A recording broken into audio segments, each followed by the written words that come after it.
الله وبركاته.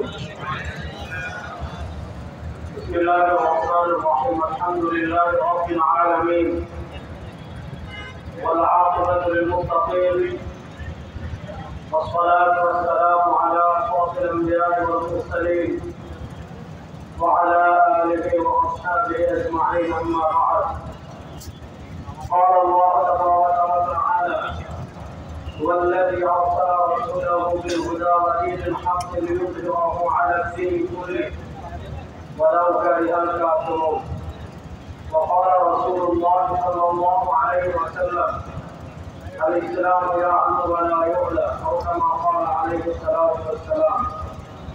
আমরা সবাই একবার উচ্চারণ করি: اللهم صل على محمد وعلى آل محمد كما صليت على إبراهيم وعلى آل إبراهيم إنك حميد مجيد. اللهم بارك على محمد وعلى آل محمد كما باركت على إبراهيم وعلى آل إبراهيم إنك حميد مجيد. আল্লাহ রাব্বুল ইজ্জত ওয়া জালালের লাখো শুকরিয়া আদায় করছি। আল্লাহ তাআলা আমাদেরকে অত্যন্ত দয়া করে মায়া করে বীর সত্তাবাহী জবানি আল-আমিন সংস্থার দিনব্যাপী আযীম ও শান ইসলামী মহাসম্মেলনের প্রথম দিনের শেষ দিকে আল্লাহ তাআলা আমাদেরকে দুনিয়ার সকল কাজ থেকে ফারিগ করে আল্লাহ তাআলা আমাদেরকে এই জান্নাতের বাগানে আসার বসার কথা বলার কথা শোনার তৌফিক দান করেছেন। আমরা সবাই একবার আল্লাহ রাব্বুল ইজ্জত ওয়া জালালের দরবারে তার শুকর আদায় করছি। আলহামদুলিল্লাহ। অবতা কিতাবে না করে বেকুত রে করবেন আলহামদুলিল্লাহ। আপনারা আজ সকাল দুপুর থেকে বয়ান শুনছেন, দেশের প্রখ্যাত আলেমগণ বয়ান করছেন। আগামী আরো 2 দিন বয়ান শুনবেন। মধ্যখানে আমার মতো মাচিস এই মাহমুদ একজন মানুষকে মুরব্বীরা স্মরণ করেছেন। আমি চলে আসছি। এখানে আমার ডানে বামে উলামায়ে কেরামের এক বিশাল জামাত বসা, ওনাদের সামনে একটা সাধারণ মানুষের মাধ্যমে বয়ান করা সহজ, বয়ান করা যায়। এখানে বয়ান করা কঠিন, এটা তো খুব লম্বা সময় নষ্ট করবো না। ছোট ছোট কয়েকটা কথা বলে আমি আপনাদের থেকে বিদায় নেব। আল্লাহ তাআলা আমাকে যেন ইসলামের সাথে বিশুদ্ধ কথা বলার তৌফিক দান করেন। আল্লাহ তাআলা আপনাদের সবাইকে যেন আলোচনার শুরু থেকে নিয়ে শেষ পর্যন্ত মনোযোগ সহকারে শোনার তৌফিক দান করেন। সবাই বলেন আমিন। আমাদের রাসূল সাল্লাল্লাহু আলাইহি ওয়াসাল্লামের প্রাতিষ্ঠানিক নবুয়তের জীবনের 2টা ভাগ আছে। এর ভিতর একটা ভাগ হলো মাক্কি জীবন আর আরেকটা ভাগ হলো মাদানী জীবন। মাক্কি জীবনে রাসূলুল্লাহ সাল্লাল্লাহু আলাইহি ওয়াসাল্লাম মাজলুম ছিলেন। মাক্কি জীবনে সাহাবায়ে কেরাম রিদওয়ানুল্লাহি আলাইহিম আজমাইন মাজলুম ছিলেন। মাক্কি জীবনে ইসলাম দুর্বল ছিল। মাক্কি জীবনে ইসলাম পাওয়ারের জায়গা ছিল না। যারা ইসলাম গ্রহণ করেছেন, যারা তাওহীদ এবং রিসালাতে বিশ্বাসী হয়েছেন, যারা লা ইলাহা ইল্লাল্লাহ মুহাম্মাদুর রাসূলুল্লাহ বিশ্বাসী হয়েছে, তাদের উপর জুলুম নেমে এসেছে, তাদের উপর অত্যাচার নেমে এসেছে।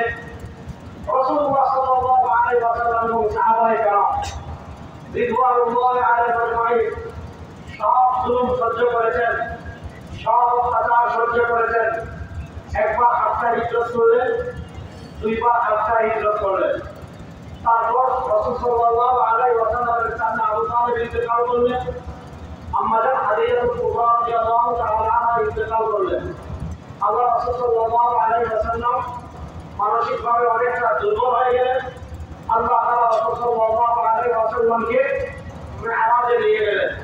সুবহানাল্লাযী আসরা বিআবদিহি লাইলাম মিনাল মাসজিদিল হারাম ইলাল মাসজিদিল আকসা আল্লাযী ما حول والنجم إذا هوى ما ضل صاحبكم وما غوى وما ينطق عن الهوى إن هو إلا وحي يوحى علمه شديد القوى ذو مرة فاستوى الله المبارك ثم دنا فتدلى فكان قاب قوسين أو أدنى الله تعالى حبيبك كما محمد করতে আল্লাহ তাআলা হাবিবকে কত ভালোবাসতেন রাসূলুল্লাহ সাল্লাল্লাহু আলাইহি ওয়াসাল্লামের চাচা আবু তালেব ইন্তেকাল করেছেন রাসূলুল্লাহ সাল্লাল্লাহু আলাইহি ওয়াসাল্লামকে আবু তালেব বাহিরে তার ছায়া ছিলেন রাসূলুল্লাহ সাল্লাল্লাহু আলাইহি ওয়াসাল্লামের ঘরের ছায়া ছিলেন হযরত খাদিজা কুবরা রাদিয়াল্লাহু তাআলা আনহা হযরত খাদিজা কুবরা রাদিয়াল্লাহু তাআলা আনহা ইন্তেকাল করলেন আল্লাহ রাসূল সাল্লাল্লাহু আলাইহি ওয়াসাল্লামের উপর জুলুম বেড়ে গেল আল্লাহ রাসূল সাল্লাল্লাহু আলাইহি ওয়াসাল্লামের উপর অত্যাচার বেড়ে গেল আল্লাহ রাসূল সাল্লাল্লাহু আলাইহি ওয়াসাল্লামকে সান্ত্বনা দেওয়ার জন্য আল্লাহ কি করেছেন আমার নবীকে বাইতুল মাকদিস নিয়ে গিয়েছেন আমার নবীকে বাইতুল মাকদিস নিয়ে গিয়ে ইমামুল আম্বিয়া বানিয়েছেন আমার নবীকে সাইয়্যিদ ওয়ালাদি আদম বানিয়েছেন আমার নবীর কত মোবারক এক মুহূর্তের জন্য বাইতুল মাকদিস করেছে আল্লাহ বলেন সুবহানাল্লাযী আসরা বিআবদিহি লাইলাম মিনাল মাসজিদিল হারাম ইলাল মাসজিদিল আকসা আল্লাযী বারাকনা হাওলা আমার হাবিবের কত মোবারক এক মুহূর্তের জন্য বাইতুল মাকদিস করেছে আল্লাহ বলেন আমার হাবিবের এক মুহূর্তের কত মোবারকের বদৌলতে পুরো বাইতুল মাকদিসকে তোমাদের জন্য বরকতপূর্ণ করে দিয়েছে রাসূলুল্লাহ সাল্লাল্লাহু আলাইহি ওয়াসাল্লাম কে আল্লাহ তাআলা ثم دنا فتدلى فكان قاب قوسين أو أدنى আল্লাহ তাআলা জান্নাতে গেলেন আল্লাহ তাআলা জাহান্নামে গেলেন আল্লাহ তাআলা সরাসরি তার সাথে কথা বলেন হযরত ইবনে আব্বাসের রওয়ায়াত অনুযায়ী রাসূলুল্লাহ সাল্লাল্লাহু আলাইহি ওয়াসাল্লাম আমাকে দেখেছেন আমরা আয়েশা রাদিয়াল্লাহু তাআলা আনহার মত অনুযায়ী দেখেন নাই বিপক্ষিতে গেলাম না রাসূলুল্লাহ সাল্লাল্লাহু আলাইহি ওয়াসাল্লাম মেরাজ থেকে ফিরে আসলেন কাফেরদের অত্যাচার আরো বেড়েছে কাফেরদের জুলুম আরো বেড়েছে কাফেরদের অত্যাচার আরো বেড়েছে রাসূল সাল্লাল্লাহু আলাইহি ওয়াসাল্লাম সাহাবায়ে কেরাম রিদওয়ানুল্লাহি আলাইহিম বললেন মদিনার পরিবেশ মক্কার পরিবেশ আর মক্কায় থাকার মতো নাই ইতিমধ্যে বায়াত আকাবা একবার দুইবার হয়েছে সাহাবায়ে কেরাম আস্তে আস্তে আস্তে আস্তে আস্তে আস্তে আস্তে আস্তে একজন দুইজন তিনজন চারজন পাঁচজন করে সুস্থ সবল যত সাহাবী আছেন সব সাহাবী হিজরত করে মদিনায় চলে গিয়েছেন মক্কার কাফেররা যখন দেখলো পূর্ব সাহাবী মুহাম্মদ রাসূলুল্লাহ সাল্লাল্লাহু আলাইহি ওয়াসাল্লাম এবং তার এখানে সিদ্দিক আকবর আয়েশা রাদিয়াল্লাহু সব মদিনায় চলে গিয়েছেন রাসূলুল্লাহ সাল্লাল্লাহু আলাইহি ওয়াসাল্লামকে মক্কার কাফেররা তখন চূড়ান্তভাবে হত্যা করার ষড়যন্ত্র করল যেদিন তাকে হত্যা করার জন্য তার ঘরে গেলাম করেছে রাসূলুল্লাহ সাল্লাল্লাহু আলাইহি ওয়াসাল্লামকে আল্লাহ তাআলা মক্কা থেকে মদিনায় হিজরত করার নির্দেশ দিলেন পরজন আমার মন পয়েন্টে চলে আসছি রাসূলুল্লাহ সাল্লাল্লাহু আলাইহি ওয়াসাল্লাম মক্কা থেকে মদিনায় হিজরত করা শুরু করেছেন রাসূল সাল্লাল্লাহু আলাইহি ওয়াসাল্লাম বিপদ সংকট পড়ে যখন মক্কা থেকে মদিনার পথে হিজরত করা শুরু করেছেন রাসূল সাল্লাল্লাহু আলাইহি ওয়াসাল্লাম আল্লাহর কাছে কি দোয়া করেছেন তিনটা দোয়া করেছেন রব্বি আদখিলনি মুদখালা সিদকিন ওয়া আখরিজনি মুখরাজা সিদকিন ওয়াজআলনি মিন লাদুনকা সুলতানান নাসীরা আল্লাহ রাসূল সাল্লাল্লাহু আলাইহি ওয়াসাল্লাম যখন মক্কা থেকে মদিনার উদ্দেশ্যে হিজরত করেছেন হিজরতের সময় আল্লাহ রাব্বুল ইজ্জত ওয়াল জালালের কাছে তিনটা দোয়া করেছেন যে তিন দোয়া আল্লাহ তাআলা সূরা বনী ইসরাঈলে উল্লেখ করেছেন তাফসীর ইবনে কাসীর লম্বা ব্যাখ্যা পাবেন তাফসীর ইবনে জারীর তাবারী লম্বা ব্যাখ্যা পাবেন আল্লাহ রাসূল সাল্লাল্লাহু আলাইহি ওয়াসাল্লাম এক নম্বর দোয়া করেছেন রব্বি আদখিলনি মুদখালা সিদক আয় আল্লাহ আমাকে মদিনায় শান্তি এবং নিরাপত্তার সাথে প্রবেশ করা দুই নম্বর দোয়া করেছেন ওয়া আখরিজনি মুখরাজা সিদক আয় আল্লাহ আমাকে মক্কা থেকে শান্তি এবং নিরাপত্তার সাথে বের করে দেন খুবই কমন দোয়া এক নম্বর দোয়া আয় আল্লাহ শান্তি এবং নিরাপত্তার সাথে মদিনায় প্রবেশ করা দুই নম্বর দোয়া আয় আল্লাহ শান্তি এবং নিরাপত্তার সাথে মক্কা থেকে বের করে দেন তিন নম্বর দোয়া করেছেন ওয়াজআলনি এই পয়েন্টটা ভালো করে বুঝবেন তিন নম্বর দোয়া করেছেন ওয়াজআলনি মিন লাদুনকা সুলতানান নাসীরা তিন নম্বর দোয়া করেছেন ওয়াজআলনি মিন লাদুনকা সুলতানান নাসীরা আয় আল্লাহ আপনি আমার জন্য আপনার পক্ষ থেকে সাহায্যকারী ভূখণ্ড দান করেন আপনি আমার জন্য আপনার পক্ষ থেকে সাহায্যকারী ভূখণ্ডকে ক্ষমতা দান করেন প্রশ্ন নবী সাল্লাল্লাহু আলাইহি ওয়াসাল্লাম সুলতানের দোয়া কেন করলেন আল্লাহ রাসূল সাল্লাল্লাহু আলাইহি ওয়াসাল্লাম ভূখণ্ডের দোয়া কেন করলেন আল্লাহ রাসূল সাল্লাল্লাহু আলাইহি ওয়াসাল্লাম পাওয়ারের দোয়া কেন করলেন তাফসীর ইবনে কাসীর খুলে দেখবেন তাফসীর ইবনে জারীর তাবারী খুলে দেখবেন হযরত কাতাদা ব্যাখ্যা করেছেন আল্লাহ রাসূল সাল্লাল্লাহু আলাইহি ওয়াসাল্লাম সুলতানের দোয়া কেন করেছেন তাফসীর ইবনে কাসীর এসেছে তাফসীর ইবনে জারীর তাবারী এসেছে হযরত মাকবুল এবং কাতাদা বর্ণনা করেছেন যে ইকামাতি ফারাইদিল্লাহ ওয়া ইকামাতি দীনিল্লাহ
হবে।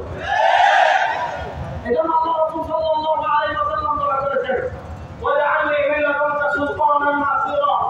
মাদানী জীবনে যান, মাদানী জীবনে লম্বা ব্যাখ্যা করবো না, আর মাদানী জীবন থেকে আমার সুজা চলে আসতে হবে 1447, আর 1447 থেকে বের করে আসবে 2025, মধ্যে ব্যাখ্যা করবো না। মাদানী জীবনে রাসূল সাল্লাল্লাহু আলাইহি ওয়াসাল্লাম বদর যুদ্ধ করলেন, উহুদ যুদ্ধ করলেন, খন্দক যুদ্ধ করলেন, বিভিন্ন গাজওয়ায় অংশগ্রহণ করলেন, বিভিন্ন সারিয়া পাঠালেন। আস্তে আস্তে আস্তে আস্তে মদিনার রাষ্ট্রে ইসলাম আসলো, মদিনার অর্থনীতিতে ইসলাম আসলো, মদিনার সমাজে ইসলাম আসলো, মদিনার সংবিধানে ইসলাম আসলো, মদিনার ধর্মবিধিতে ইসলাম আসলো, মদিনার সমাজবিধিতে ইসলাম আসলো, মদিনার ক্ষমতায় ইসলাম আসলো, মদিনার আইনে ইসলাম আসলো। যখন মদিনার ঘর থেকে নিয়ে রাষ্ট্র পর্যন্ত, যখন মদিনার ব্যক্তি পরিচয় থেকে নিয়ে মদিনার রাষ্ট্র ব্যবস্থা পর্যন্ত, মদিনার ঘর থেকে নিয়ে শুরু করে মদিনার বিচার ব্যবস্থা পর্যন্ত, মদিনার ঘর থেকে শুরু করে মদিনার অর্থনীতি পর্যন্ত সব জায়গায় ইহুদিবাদীজনকে খবর দিয়ে আল্লাহ রাসূল সাল্লাল্লাহু আলাইহি ওয়াসাল্লাম যখন ইসলামের বিচার ব্যবস্থা প্রতিষ্ঠা করলেন, ইসলামের ধর্মবিধি প্রতিষ্ঠা করলেন, ইসলামের অর্থনীতি প্রতিষ্ঠা করলেন, ইসলামের সংবিধান প্রতিষ্ঠা করলেন, ইসলামের রাষ্ট্র প্রতিষ্ঠা করলেন, বিদায় হযরত আল্লাহ রাব্বুল ইজ্জত ওয়াল জালাল আয়াত নাযিল করে দিলেন, আল-ইয়াওমা আকমালতু লাকুম দীনাকুম ওয়া আতমামতু আলাইকুম নি'মাতি ওয়া রাদিতু লাকুমুল ইসলাম দীনা। আল-ইয়াওমা আকমালতু লাকুম দীনাকুম, দেখেন আজ দিন পরিপূর্ণ করে দিয়েছি। একটা জিনিস ভালো করে বুঝবেন, আল্লাহ তাআলা দিন পরিপূর্ণ করার ঘোষণা কখন দিয়েছেন, যে আপনি ভালো করে দেখেন, বিদায় হচ্ছে আল্লাহ তাআলা আল-ইয়াওমা আকমালতু লাকুম দীনাকুম, দিন পরিপূর্ণ করার ঘোষণা দিয়েছেন। কখন? যখন মদিনার রাষ্ট্রে ইসলাম ছিল, যখন মদিনার সংবিধানে ইসলাম ছিল, যখন মদিনার অর্থনীতিতে ইসলাম ছিল, যখন মদিনার বিচার ব্যবস্থায় ইসলাম ছিল। এই যে মদিনার রাষ্ট্রে ইসলাম প্রতিষ্ঠা হয়েছিল, তারপর 100 ভাগ খিলাফত ছিল, খেলাফতের আসে না। তারপর কোথাও 80 ভাগ ছিল, কোথাও 70 ভাগ ছিল, কোথাও 60 ভাগ ছিল, কোথাও 50 ভাগ ছিল, কিন্তু খিলাফত ছিল। আপনি 1934 সাল পর্যন্ত পার্সেন্টেজ কোথাও কম ছিল, পার্সেন্টেজ কোথাও বেশি ছিল, কোথাও পূর্ণাঙ্গ কিনা ভারতে ছিল না, কিন্তু 70% হলো, 80% হলো, 60% হলো, 50% হলো। ইসলাম দেখেন মদিনা থেকে যে ইসলামের অপযাত্রা শুরু হয়েছে, আপনি দেখবেন ইসলামের সাথে আপনি ক্ষমতায় ইসলামকে পাবেন, আপনি বিচার ব্যবস্থায় ইসলামকে পাবেন, আপনি সংবিধানে ইসলামকে পাবেন, আপনি অর্থনীতিতে ইসলামকে পাবেন, আপনি সব জায়গায় ইসলামকে পাবেন। এই যে মদিনা থেকে রাষ্ট্র এবং ইসলাম একসাথে পৌঁছানো শুরু হয়েছে, কোথাও পূর্ণাঙ্গ ইসলাম ছিল, কোথাও একটু কম ছিল, সে আলাদা কেন্দ্র, কিন্তু মদিনা থেকে যে ইসলাম এবং রাষ্ট্র একসাথে পৌঁছানো শুরু হয়েছিল 1947 সালে উসমানী খিলাফতের বিলুপ্তির আগ পর্যন্ত রাষ্ট্র এবং ইসলাম একসাথে। কথা বুঝতে পারতেছেন? 1934 সালে উসমানী খিলাফত বিলুপ্ত পর্যন্ত রাষ্ট্র এবং ইসলাম একসাথে এসেছে। আর উসমানী খিলাফত আরো আগে দুর্বল হয়ে পড়েছিল, পৃথিবীর বিভিন্ন জায়গায় উসমানী খিলাফতের পাওয়ার কমে গিয়েছিল, কিন্তু তুরস্ক কেন্দ্রিক হলেও নামে মাত্র মুসলমানদের খিলাফত ছিল, যেখানে ধর্মবিধি হতো ইসলাম দ্বারা, যেখানে বিচার হতো ইসলাম দ্বারা, যেখানে অর্থনীতি হতো ইসলাম দ্বারা, যেখানে সংবিধান হতো ইসলাম দ্বারা, সব কিছুতে ইসলাম ছিল। 1934 সাল পরবর্তী উসমানী খিলাফতের পতন হলো পৃথিবীর বিভিন্ন জায়গায়। আপনি 1934 সালের পরবর্তী দেখবেন 1934 সালে তুরস্ক ধর্মনিরপেক্ষতা এলো, 1950 সালে জামাল আব্দুল নাসেরের মাধ্যমে মিশর এলো, 1934 সালে জামাল পাশার মাধ্যমে তুরস্ক এলো, 1957 সালে আবেদ প্রোগ্রামের মাধ্যমে টিউনিসিয়া এলো, 1972 সালে আমাদের মুক্তিযুদ্ধের 1 বছরের পর 1972 সালে বাংলাদেশের সংবিধানের নামে ধর্মনিরপেক্ষতা এলো। এজন্য তারা দেখবেন কোন কোন রাষ্ট্রে আরবি জাতীয়তাবাদ চাপিয়ে দিয়েছে। আমরা খেলাফত থেকে বঞ্চিত হলাম, আমাদের উপর কোথাও গণতন্ত্র চাপিয়ে দেওয়া হয়েছে, আমাদের উপর কোথাও সমাজতন্ত্র চাপিয়ে দেওয়া হয়েছে, আমাদের উপর কোথাও ধর্মনিরপেক্ষতা চাপিয়ে দেওয়া হয়েছে, আমাদের উপর কোথাও জাতীয়তাবাদ চাপিয়ে দেওয়া হয়েছে।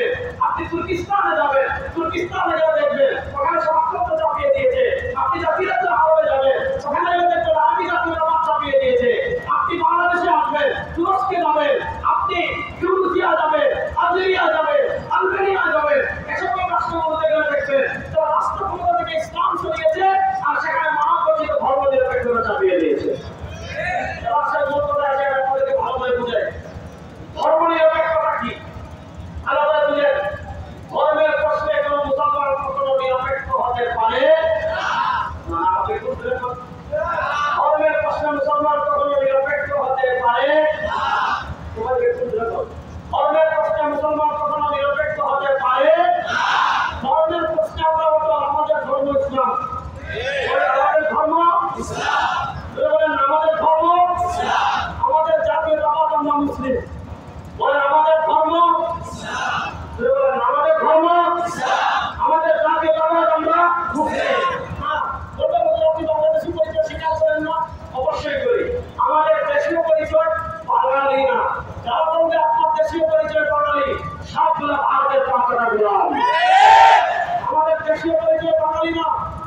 যে বাংলাদেশে দেখো সারা পৃথিবীর মুসলমানদের জাতীয় পরিচয় একটা, আমরা মুসলিম। সারা পৃথিবীর মুসলমানদের জাতীয় পরিচয় একটা, আমরা মুসলিম। এর বাইরে আমাদের আর কোনো জাতীয়তাবাদ নাই। আমাদের বাংলাদেশি অবশ্যই আমি স্বীকার করি, আমাদের দেশীয় পরিচয় আমরা বাংলাদেশি, কিন্তু আমাদের জাতীয় পরিচয় আমরা মুসলিম। আচ্ছা বলেন, এই যে গত 2 বছর গাজায় আমার ভাইরা শহীদ হয়েছে, আমরা কষ্ট পেয়েছে কি পাই নাই? আমরা কষ্ট পেয়েছে কি পাই নাই? ভালো করে বুঝেন, আপনি যদি বলেন ফিলিস্তিনে আমার 65,000 মানুষ 2 বছর শহীদ হয়েছে, আপনি যদি বলেন আপনি কষ্ট পান নাই, আমি বলবো আপনি মুসলমান নামদার জমাবিক সবাই দিচ্ছ না। এটা তারা মুসলমান রক্ত জড়াই আমরা কষ্ট পাই, আমরা মুসলমান রক্ত জড়াই আমরা কষ্ট পাই, কাশ্মীর মুসলমান শহীদ হয়ে আমরা কষ্ট পাই, বসনিয়া মুসলমান শহীদ হয়ে আমরা কষ্ট পাই, চেচনিয়া মুসলমান শহীদ হয়ে আমরা কষ্ট পাই, ইয়ামান মুসলমান শহীদ হয়ে আমরা কষ্ট পাই, ইরাকে মুসলমান শহীদ হয়ে আমরা কষ্ট পাই, আফ্রিকায় মুসলমান শহীদ হয়ে আমরা কষ্ট পাই, বসনিয়া হার্জেগোভিনায় মুসলমান শহীদ হয়ে আমরা কষ্ট পাই, চীনের উইগুরে মুসলমান শহীদ হয়ে আমরা কষ্ট পাই, লেবাননে মুসলমান শহীদ হয়ে আমরা কষ্ট পাই, মুসলমান শহীদ হয়ে কষ্ট পাই। কেন? তার সাথে আমাদের জাতীয়তাবাদের সম্পর্ক আছে। তারা মুসলিম, আমরা মুসলিম। তারা মুসলিম, আমরা মুসলিম। আসেন, 1934 সালের পরে মুসলমান রাষ্ট্রগুলোতে ধর্মনিরপেক্ষতা চাপিয়ে দিয়েছে। আসেন, ধর্মনিরপেক্ষতাকে লঙ্ঘন ইসলাম করবো না। মাদ্রাসার ছাত্রদেরকে আমি একটা বইয়ের নাম ধরে এটা করবেন। হযরত শেখুল ইসলাম জাস্টিস মুফতি মুহাম্মদ তাকি উসমানী হাফিজাহুল্লাহ, তিনি একটা বই লিখেছেন হাকিমুল উম্মত ইসলামে আফকার। হাকিমুল উম্মত আশরাফ আলী থানভী রাহিমাহুল্লাহ রাজনৈতিক দৃষ্টিভঙ্গি। সেই বইয়ে পাবেন পৃথিবীতে খ্রিস্টান রাষ্ট্র যেগুলো ছিল, যুবকেরা এটা ভালো করে বুঝবেন। পৃথিবীতে খ্রিস্টান রাজ্য যেগুলো ছিল, এই খ্রিস্টান রাজ্য তাদের ধর্ম দ্বারা শাসিত হয়েছে খুব কম দিন। খ্রিস্টান রাজ্যগুলো ধর্ম দ্বারা পরিচালিত হয়েছে খুব কম দিন। খ্রিস্টান রাজ্যগুলো কেমন পরিচালিত হয়েছে? খ্রিস্টান রাজ্য যে কিছুদিন এমন ছিল যে তাদের রাষ্ট্রের উপর ধর্মের প্রবল প্রভাব ছিল, অর্থাৎ তাদের রাষ্ট্রের সবকিছু নিয়ন্ত্রণ করত ধর্ম, এবং ধর্মযাজক যারা আছে তারা তাদের রাষ্ট্রের সবকিছু নিয়ন্ত্রণ করত। মনে করেন রাষ্ট্রের রাষ্ট্রপতি হবে কে? নির্ধারণ করে দিল খ্রিস্টানদের গির্জা। তাদের সেনাপ্রধান কে হবে? নির্ধারণ করে দিল তাদের গির্জা। তাদের বিচার ব্যবস্থা কি হবে? নির্ধারণ করে দিল তাদের গির্জা। তাদের অর্থনীতি কি হবে? নির্ধারণ করে দিল তাদের গির্জা। তাদের আইন কি হবে? নির্ধারণ করে দিল তাদের গির্জা। তারা কার সাথে যুদ্ধ করবে? নির্ধারণ করে দিল গির্জা। তারা কার সাথে সন্ধি করবে? নির্ধারণ করে দিল তাদের গির্জা। তাদের রাষ্ট্রপতির জন্য মৌলিক ভিত্তি কি হবে? নির্ধারণ করে দিল গির্জা। তাদের সংবিধান কি হবে? নির্ধারণ করে দিল গির্জা। অর্থাৎ খ্রিস্টান রাজ্যগুলো রাষ্ট্রপ্রধান দেওয়া হতো, তারা অবশ্য প্রবেশ করতো, কিন্তু সব কিছু নিয়ন্ত্রণ করতো গির্জা থেকে ধর্মযাজক। ধর্মযাজক যাকে বলতো সেই প্রধানমন্ত্রী হতো। ধর্মযাজক যে আইন দিত সেটাই রাষ্ট্রের সংবিধান হতো। ধর্মযাজক যে বিচার ব্যবস্থা দিত সেটাই রাষ্ট্রের বিচার ব্যবস্থা হতো। সংবিধান ধর্মযাজক যেটাকে প্রাধান্য দিত সেটাই রাষ্ট্রের সংবিধান হতো। এখন যারা রাষ্ট্র পরিচালনা করতো তারা দেখতো এটা একটা বিশাল পেটের জায়গা, সব কিছুতে কিন্তু মাথা ঘামায়, সব কিছুতে তারা পাগড়া দেয়। তারা পাগড়া দেওয়ার কারণে তারা দেখো রাষ্ট্র উন্নতি হচ্ছে না। তারা মনে করলো রাষ্ট্র অগ্রগতির প্রতি এরা বাধা। এজন্য তারা কি করলো? তারা একটা স্লোগান তৈরি করলো। কি স্লোগান? ধর্ম থাকবে গির্জায়, রাষ্ট্র রাষ্ট্রের মতো থাকবে। খ্রিস্টানরা একটা স্লোগান তৈরি করেছে, ধর্ম আলাদা, রাষ্ট্র আলাদা। শেখুল ইসলাম জাস্টিস উসমানী লিখেছেন হাকিমুল উম্মত মুজাদ্দিদ দ্বীন মিল্লাত আল্লামা আশরাফ আলী থানভী রাহিমাহুল্লাহ তার বইয়ে লিখেছেন খ্রিস্টানরা তখন একটা স্লোগান জারি করলো, গির্জা গির্জা গির্জা থাকবে গির্জার মতো, রাষ্ট্র থাকবে রাষ্ট্রের মতো।